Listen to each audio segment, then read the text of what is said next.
Buenas tardes, bienvenidos al Salón 1 en el último bloque de nuestro Congreso Simposio de Cardiología de la Mujer y Cardio-Oncología. Hoy tenemos el gusto de presentar, tengo el gusto de presentar junto con el doctor Darío Echeverri, director de nuestro departamento, a el doctor Helves. En esta primera charla, el doctor Helves nos hablará de enfermedad coronaria y enfermedad valvular secundarias a terapias de cáncer. Julián es especialista en cardiología y ecocardiografía y actualmente es cardiólogo clínico y ecocardiografista de la Fundación Cardioinfantil. También es uno de los líderes en la formación de la clínica de cardio-oncología en nuestra institución. Julián, bienvenido y adelante, por favor. Muy buenas tardes a todos. Muchísimas gracias por la invitación a participar en este magnífico evento pionero en la región. El día de hoy voy a hablar sobre enfermedad coronaria y valvular derivadas del tratamiento del cáncer. No tengo ningún conflicto de interés con esta charla. En todas las manifestaciones de cáncer y tratamientos, no solo es disfunción miocárdica asociada a los quimioterapéuticos, sino que también vamos a centrarnos el día de hoy en estas dos, enfermedad coronaria y enfermedad valvular. Los pacientes con enfermedad valvular que vienen tratados por cáncer y que se deriva una disfunción valvular puede ocurrir por cualquiera de estos cuatro mecanismos, o posradioterapia, o asociada al propio cáncer, o secundaria a la quimioterapia, o son pacientes que durante su enfermedad valvular de base se les hace un diagnóstico de cáncer y ameritan alguna intervención. Iniciaremos con lo relacionado con el cáncer. Asociado al cáncer podemos hablar de tres entidades. La primera es endocarditis trombótica no bacteriana, que también se llama endocarditis marántica, que son estos pequeños acúmulos o vegetaciones, pero que no contienen bacterias, son estériles. Estas vegetaciones se ubican usualmente en el margen libre de las válvulas, como pueden ver acá en la válvula mitral. En la superficie de coaptación son estériles, son acúmulos de fibrina y plaquetas, pero cuyo característica principal es que pueden tener un alto potencial embolígeno. Por sí mismas no causan disfunción de la válvula en general, pero el potencial émbolo que puede viajar a cerebro o a circulación general, pues puede aparecer hasta en el 50% de los pacientes. Y cuando se observan estas vegetaciones maránticas, hasta en un 80% se han asociado a cáncer ya avanzado. Primero se afecta principalmente la válvula mitral, seguido de la válvula aórtica, y por tener este daño, digamos a nivel de las válvulas, son más propensas a que se colonicen con bacterias y terminen en una endocarditis verdadera. Su manejo en general, al diagnosticarlas, es anticoagulación subcutánea, pero sobre todo el tratamiento del cáncer propio. Asimismo, cuando tenemos una endocarditis general, por ejemplo, en este caso una endocarditis de la válvula tricuspidia, y se encuentra un germen como el Streptococcus galolyticus, esta infección o endocarditis o bacteriemia por este germen se ha asociado con cáncer de colon. Casi que encontrar este germen se ha asociado con 6 a 7 veces de posibilidad de que al realizar una colonoscopia se encuentre un cáncer de colon en un estadio importante. Y otra manifestación de daño valvular posible en pacientes con cáncer es en aquellos pacientes en los que se les implante un dispositivo intravascular, por ejemplo, para aplicarle la quimioterapia en pacientes crónicos, que puede llegar a infectarse esa línea y finalmente terminar en una endocarditis y daño valvular primario. La siguiente que vamos a hablar es de la insuficiencia o enfermedad valvular relacionada con quimioterapia. Por sí misma, la quimioterapia no genera un daño directo o lesión de la válvula, pero sí lo puede hacer de manera secundaria. Entonces, son pacientes que en el transcurso de la quimioterapia, por ella o por sus factores de riesgo, tienen un infarto de miocardio y esa remodelación del sitio del infarto puede llevar a un desplazamiento de los músculos papilares, terminar traccionando la válvula y generando una insuficiencia funcional de origen isquémico en este caso, o puede tener una disfunción global del ventrículo izquierdo con caída de la fracción de eyección, tethering de ambos músculos, que finalmente terminan generando disfunción de la válvula mitral, como una insuficiencia mitral funcional, pero por disfunción del ventrículo izquierdo. Y aquí el tratamiento principal es el de la falla cardíaca y usualmente no terminan en cirugía. Pero tal vez el daño más importante y al que me voy a referir es el relacionado con la radioterapia.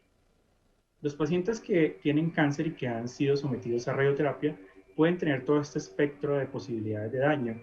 La que me voy a referir en este momento es al daño valvular relacionado con esta radioterapia. Este daño valvular está asociado a que la radiación genera una lesión endotelial. El generar una lesión endotelial genera una cascada inflamatoria y esa cascada inflamatoria además se acompaña de liberación de factor de crecimiento transformante beta, que lo que hace es generar una serie de proliferación de fibroblastos y de miofibroblastos que terminará en un aumento en el colágeno y ese colágeno termina depositándose en las válvulas y eso es lo que lleva a la fibrosis. Pero adicionalmente se generan factores osteogénicos, estos factores que van a terminar calcificando a la válvula. Entonces, además de engrosamiento, fibrosis, pues va a llevar a calcificación. Y esto es porque el rayo o el campo de la radioterapia, pues dependiendo de dónde esté el tumor en el mediastino, puede tener relación directa con las válvulas y en especial en este territorio, que es la continuidad mitroaórtica.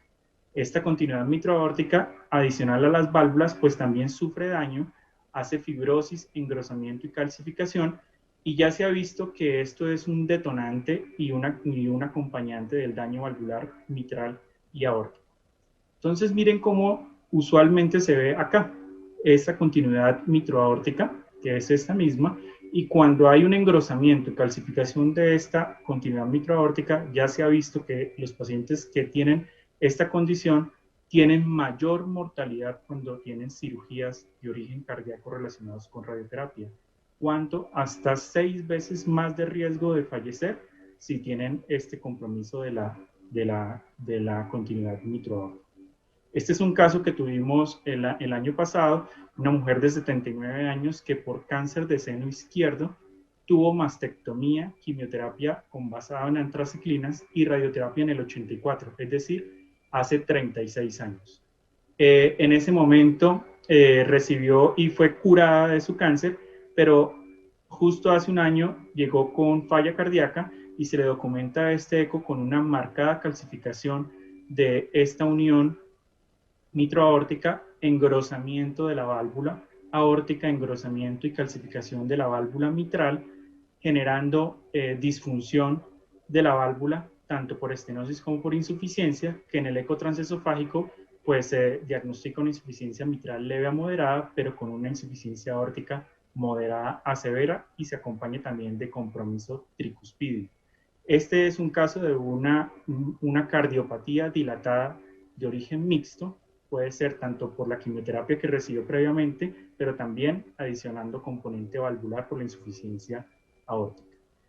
Entonces, este problema de la radioterapia y la enfermedad valvular no es algo a corto plazo, es a largo plazo. En este momento, 2020, estamos viendo los pacientes de hace 20, 25, 30 años que recibieron radioterapia. Disfunción valvular, usualmente mayor a moderada después de los 20 años, hasta el 6% de incidencia, y el engrosamiento, como les mostré, calcificación, retracción de la válvula mitral y aórtica, que inicialmente respeta las porciones más distales, compromete generalmente basal y medio, afecta la continuidad mitroaórtica y respeta las comisuras, que es lo que las diferencia del compromiso reumático. Da más insuficiencia que estenosis, al final de la evolución da estenosis. Las válvulas izquierdas son más afectadas que la derecha, y cuando hay una estenosis severa usualmente es la aórtica, pero sobre todo tienen compromiso plurivalvular al final de sus estadios. Y en esta paciente específicamente tenía varios de los factores de riesgo que llevan a daño valvular por radioterapia. Uno, fue irradiado el tórax, sobre todo en el lado izquierdo, cáncer de seno izquierdo. Dosis acumulada, seguramente tuvo más de 30 grays para la época, que era 1984. Recibió otro factor de riesgo, son dosis por sesión mayores a 2 grays por día, cantidad de volumen de corazón irradiado, uso asociado de antraciclinas, como ocurrió en ella. El haber recibido esta radioterapia antes de los 50 años es un factor de riesgo, y si tiene factores adicionales como hipertensión, diabetes o dislipidemia o enfermedad cardíaca previa, también lleva a más daño por radioterapia. Entonces, el mensaje es que estos pacientes hay que seguirlos en el largo plazo porque, dada la radioterapia, hoy es en 20, 25, 30 años que vamos a ver las consecuencias. Este daño por radioterapia depende de la cantidad de radiación recibida. A mayor radiación, como en este caso 40 grays, da 12 veces mayor riesgo de dañar las válvulas, comparado con menos dosis. Y fíjense, las dosis que usualmente se requieren para muchos de los cánceres más comunes son dosis que pueden llegar en total a estas grays. Luego todavía hay un camino por trabajar en este punto, pero se ha mejorado. Fíjense cómo en los últimos años la dosis real que recibe el corazón, gracias a diferentes técnicas, ha disminuido. Y esto se ha visto impactado principalmente porque se está fraccionando ya la radioterapia, se están empleando técnicas como inspiración profunda, que saca el corazón del campo de radiación, dar esa radioterapia en prono, o otras técnicas como radioterapia de intensidad modulada, radioterapia solo a los nódulos involucrados, y se está trabajando mucho en la radioterapia de protones, que es menos dañina que la de los fotones, que es la usual. Estos resultados los veremos más o menos en 15 a 30 años de todas estas medidas. Finalmente, los pacientes que tienen enfermedad valvular de base y se les hace un diagnóstico de cáncer. Este paciente la tuvimos este año, 76 años, un paciente con 4 meses de evolución en que se viene sincopando, con angina de pecho, con disnea, y que se le diagnosticó un carcinoma pulmonar de célula pequeña, y es candidato a darle durvalumab, inmunoterapia, carboplatino, etopósido y radioterapia. Estos son los antecedentes del paciente, y el oncólogo lo remite porque tan pronto se le puso el primer ciclo de quimioterapia, el paciente empeoró los síntomas en dolor y en palpitaciones. Este es el ecocardiograma del paciente, donde vemos una fracción de eyección conservada con una remodelación concéntrica, y vemos cómo la válvula aórtica está severamente calcificada, una enfermedad degenerativa, con una estenosis aórtica muy severa de 5 metros por segundo y un área valvular de 0,6 centímetros cuadrados.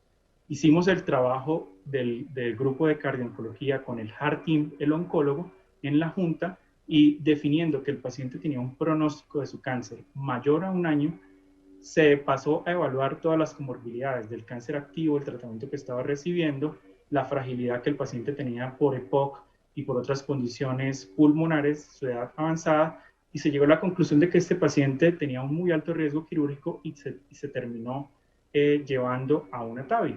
Este es el procedimiento. Tenemos la aorta con la válvula aórtica que difícilmente se abre, y fue candidato a ponerse una prótesis Sapien 3 de Edwards, con un excelente resultado final, sin parafugas, sin estenosis, y el paciente pudo continuar su quimioterapia sin ningún problema, con muy buenos resultados que hemos visto, con estudios comparativos en el que la masa, que era el principal problema, que era en el 2019, ha reducido su tamaño después de los primeros ciclos de quimioterapia.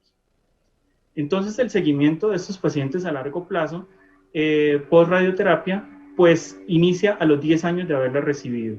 Si el paciente tiene un eco normal, se puede seguir cada 5 años, pero si el paciente tiene disfunción leve de alguna de las válvulas, ya se reduce a 2 a 3 años el seguimiento. Si ya tiene daño moderado, se debe hacer un eco anual, y si tiene disfunción severa, pues se debe considerar si es candidato quirúrgico.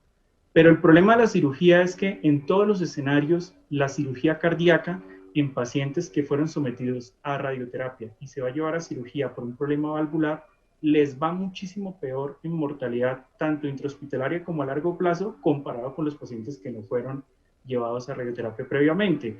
Y en parte esto es porque hay una gran cantidad de pacientes con aorta en porcelana o marcada calcificación de la aorta, que termina desembocando en problemas de SB o problemas de embolismo sistémico relacionado. Y los pacientes, por ejemplo, con estenosis aórtica severa por radioterapia y que van a un cambio valvular quirúrgico, la mortalidad es muchísimo peor que los pacientes que van a una estenosis valvular, a un cambio valvular por otra razón que no fue radioterapia. Entonces, esto ha llevado a que estos pacientes sean pensados más como para terapias menos invasivas, como el tratamiento percutáneo con TAVI. Es realizable, es seguro, la mortalidad intrahospitalaria es similar a pacientes que no fueron llevados a radioterapia previamente. El único problema sería los pacientes que tienen metástasis por su cáncer, que ellos sí tienen mayor mortalidad a mediano plazo después de realizar el TAVI, pero es más por su condición tumoral. Entonces, la intervención en enfermedad valvular severa por radioterapia, no hay evidencia sólida de ensayos aleatorizados comparando cirugía con manejo percutáneo. El riesgo quirúrgico usualmente está infraestimado por las escalas de STS o Euroscore, porque no tienen en cuenta cosas como el tórax hostil relacionado con la radioterapia, la aorta en porcelana, la fibrosis pulmonar. Es útil la TAC en el manejo perioperatorio, preoperatorio, para evaluar a estos pacientes con aorta en porcelana y ver el riesgo de SB. Usualmente requieren más válvulas para intervenir en una sola cirugía. Lo que se debe realizar, lo que se recomienda es que sean reemplazos, porque esas válvulas tan fibrosadas y calcificadas pues no son reparables o fallan mucho. Se debe utilizar un menor umbral para tratar otras lesiones. Usualmente quedan con más parafugas, más mismatch, y usualmente ameritan revascularizaciones adicionales a las válvulas. La enfermedad coronaria derivada del tratamiento del cáncer fue tratada en parte el día de hoy. Voy a hablar de estos aspectos. Estos son los principales agentes quimioterapéuticos que pueden llevar a síndromes coronarios agudos o crónicos en un paciente con cáncer. Los principales de ellos son los antimetabolitos, el 5-fluoruracilo. Estas son la forma en que puede presentarse. Se pueden presentar como un síndrome coronario agudo, si es que hay ruptura de placa, trombosis, espasmo coronario, aumento de la viscosidad sanguínea o compresión extrínseca de un tumor. También tenemos el síndrome coronario crónico, que es el que produce la radioterapia principalmente, y estos inhibidores del crecimiento del endotelio. Entonces, estos pacientes que tienen exposición a estos agentes, pero que además tienen factores de riesgo de enfermedad cardíaca isquémica previa, pues son los que principalmente se van a ver afectados. Y estos tratamientos pues son muy comunes. El 5-fluoruracilo es muy común en cáncer gastrointestinal, y su principal problema y su más reconocido problema junto a su profármaco capecitabina son los vasoespasmos. Los pacientes están en la infusión de este medicamento y hacen vasoespasmo con elevación del ST, con troponinas, y obliga a suspender en ese momento las infusiones. Estos son otros tratamientos que pueden llevar angina, infarto o vasoespasmo. Y el problema adicional es que muchos requieren radioterapia, y la radioterapia por daño celular, estrés oxidativo, terminan generando disfunción endotelial, y esta disfunción endotelial junto con el estado procoagulante y protrombótico van a terminar en este que es el principal problema de la radioterapia en coronarias: aterosclerosis acelerada. Y el problema de esta aterosclerosis acelerada es que lleva a 2 a 7 veces más el riesgo de infarto a corto plazo, 5 a 10 años, generalmente con enfermedad coronaria muy proximal en ostión de las coronarias, enfermedad coronaria que es tan prevalente como hasta en un 85% de todos los pacientes que fueron llevados a radioterapia. Y en la medida en que va subiendo la radiación del corazón, en esa misma medida se va aumentando la posibilidad de desarrollar eventos coronarios. Principalmente en los primeros 5 a 10 años es donde los pacientes más eventos coronarios tienen. Sin embargo, arriba de los 20 años todavía sigue ocurriendo bastante enfermedad coronaria. Entonces tenemos a la mano todas las modalidades que conocemos de imágenes para poder aproximarnos a un paciente con dolor, radioterapia previa, quimioterapia, para poder llegar a un diagnóstico acertado y tener muchísimo cuidado, porque estos pacientes pueden llegar a tener falsos negativos en estudios como el ecoestrés o la perfusión miocárdica, debido a esa posibilidad de tener lesiones ostiales en ambas arterias coronarias. Otra posibilidad de presentarse es el tacoxubo asociado a quimioterapia. El 5-fluoruracilo puede llevar a que tenga elevación de troponinas, cambios del ST, pero en pacientes que hacen un tacoxubo clásico. En ese momento es de buen pronóstico, se debe esperar 2 a 4 semanas para reiniciar el medicamento y adicionar beta bloqueador. Entonces, si se detecta enfermedad coronaria durante el tratamiento del cáncer... Nos queda un minuto, por favor. Gracias. Sí. Angina, cambios del EKG durante la infusión, se debe suspender la infusión, dar calcioantagonistas o nitratos orales. Si tuvo evento de vasoespasmo con el medicamento, idealmente se debe buscar otro y si no es posible, premedicar en el siguiente ciclo con calcio antagonista o nitrato. Y el síndrome coronario se trata igual que en la población general, teniendo en cuenta estos puntos de corte de seguridad para manejar los antiagregantes duales. La angina crónica se debe intervenir las coronarias, manejar factores de riesgo, siempre preferible los stents medicados comparados con los metálicos. La cirugía tiene más veces mortalidad en pacientes con radioterapia, en lo posible realizar PCI y siempre preferir el clopidogrel por encima de los otros si hay una trombocitopenia importante. Entonces, de esto ya les hablé. Los mensajes para llevar a casa son: la clave es anticipar estos problemas, educar al paciente y al médico que hace el seguimiento a largo plazo para poder saber en qué momento es que se hacen los ecos y las pruebas de detección de isquemia en el largo plazo. La enfermedad coronaria es un factor de riesgo mayor y puede complicar el tratamiento del cáncer. El manejo de la enfermedad coronaria inicia desde la estratificación del riesgo antes de empezar la radio y la quimio. Siempre se debe estabilizar enfermedades activas, manejar factores de riesgo de manera fuerte y tener mucho cuidado con los falsos negativos de los test no invasivos de isquemia y tener la posibilidad de comparar esto con estudios de TAC, por ejemplo, que pueden llevar a un mayor valor predictivo negativo y remitir a centros con experiencia para la intervención de los pacientes con plurivalvulopatías relacionadas a tratamientos del cáncer. Muchas gracias. Perfecto, Julián. Muchísimas gracias. Excelente la presentación y muy clara. Muchas gracias.